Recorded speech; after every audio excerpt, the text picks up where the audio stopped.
નમસ્કાર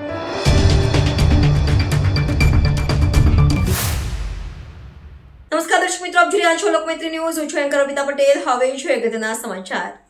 વડોદરાના શ્રવણ સેવા ફાઉન્ડેશન દ્વારા સતત બીજા વર્ષે મોટા પાયે આયોજન કરતા ગૌમાતા અને નંદીજી મહારાજને 2001 કિલો તાજો અને ઠંડો કેરીનો રસ પીરસ્યો છે. ગૌશાળાની તમામ 9 ક્યારી ડાઇનિંગ ટેબલને કેરીથી ભરી દેવામાં આવ્યા છે, જેના અંતમાં ગૌમાતા તથા નંદીજી મહારાજે અંતે ક્યારો સફાચટ કરી દીધો છે. આ તકે નીરવ ઠક્કરે જણાવ્યું કે ગૌમાતા કેરીની છાલ અને ગોટલી નહીં પરંતુ કેરીના રસના હકદાર છે. શ્રવણ સેવા ફાઉન્ડેશન દ્વારા સિઝનનો પહેલો તાજો અને ઠંડો 2001 કિલો કેરીનો રસ ગૌમાતાને અર્પણ. 9 ક્યારી છલકાઈ. ગૌમાતા છાલ અને ગોટલી નહીં પરંતુ કેરીના રસના હકદાર છે. નીરવ ઠક્કર. વડોદરા શ્રવણ સેવા ફાઉન્ડેશન દ્વારા સતત બીજા વર્ષે મોટા પાયે આયોજન કરતા ગૌમાતા અને નંદીજી મહારાજને 2001 કિલો તાજો અને ઠંડો કેરીનો રસ પીરસ્યો છે. ગૌશાળાની તમામ 9 ક્યારી ડાઇનિંગ ટેબલને કેરીથી ભરી દેવામાં આવ્યા છે, જેના અંતમાં ગૌમાતા તથા નંદીજી મહારાજે અંતે ક્યારી સફાચટ કરી દીધી છે. આ તકે નીરવ ઠક્કરે જણાવ્યું કે ગૌમાતા કેરીની છાલ અને ગોટલી નહીં પરંતુ કેરીના રસના હકદાર છે. 20 શ્રવણ સેવકોએ દિવસ રાત જોયા વગર મહેનત કરી. સમગ્ર આયોજન અંગે નીરવ ઠક્કરે જણાવ્યું કે ઘર ઘર સુધી કેરીનો રસ પહોંચે તે પહેલા ગૌ માતા નંદીજીની ક્યારીમાં પહોંચે તેવો અમારો સંકલ્પ હતો. વિતેલા સપ્તાહથી આ કાર્યક્રમનું આયોજન ચાલી રહ્યું હતું. સારી ક્વોલિટીની કેરી ખરીદવાથી લઈને ગૌ માતા નંદીજી આરોગ્ય ત્યાં સુધી કેરીનો રસ ઠંડો રહે ત્યાં સુધીના કાર્યમાં યોગદીપસિંહ જાડેજા, દીપ પરીખ તથા 20 જેટલા શ્રવણ સેવકોએ દિવસ રાત જોયા વગર મહેનત કરી છે. સામાન્ય રીતે આપણે રસ કાઢ્યા બાદ કેરીના ગોટલા અને તેની છાલ ગૌમાતાને ધરાવીએ છીએ, પરંતુ મારું માનવું છે કે ગૌમાતામાં 33 કોટી દેવી દેવતાઓ વાસ કરે છે અને તે તાજા અને ઠંડા કેરીના રસના હકદાર છે. આ મામલે આપણે આપણી માનસિકતા બદલવાની જરૂરત છે.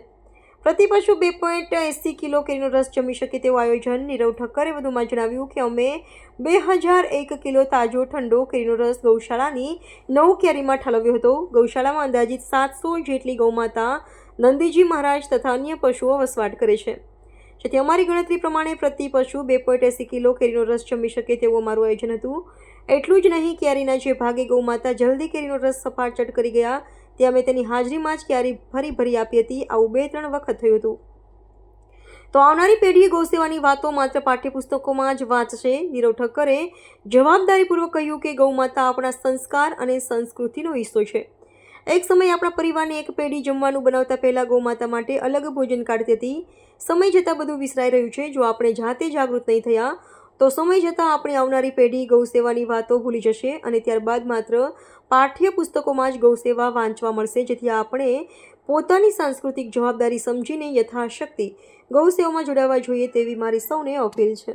જય જલારામ. શ્રવણ સેવા ફાઉન્ડેશન દ્વારા ગૌ માતાને તાજો અને ફ્રેશ 2001 કિલો કેરીનો રસ અર્પણ કરવામાં આવે. જે કેરીના રસ માટે અમે માર્કેટમાં જઈને ફ્રેશ કેરીઓ ગૌ માતા માટે રસ ઠરવા માટે લઈને આવેલા અને એ રસમાં 9 ડાઇનિંગ ટેબલ ભરીને ગૌ માતાને કેરીનો રસ અર્પણ કરવામાં. ગૌ માતાને આમાં 33 કોટી દેવી દેવતાનો વાસ છે. હંમેશા ગૌ માતા માટે આપણે ગોટલા અને કેરીના છુલકા ખાવા માટે નથી, ગૌ માતાને આપણે કેરીનો રસ બી પીવડાવી શકીએ, કારણ કે ગૌ માતામાં 33 કોટી દેવી દેવતાનો વાસ છે. જય જલારામ. લોકમૈત્રી ન્યૂઝ સાથે જોડાયેલા રહેવા અમારા YouTube ચેનલને સબસ્ક્રાઇબ કરી ફેસબુક અને ઇન્સ્ટાગ્રામ પેજને લાઇક અને શેર કરો.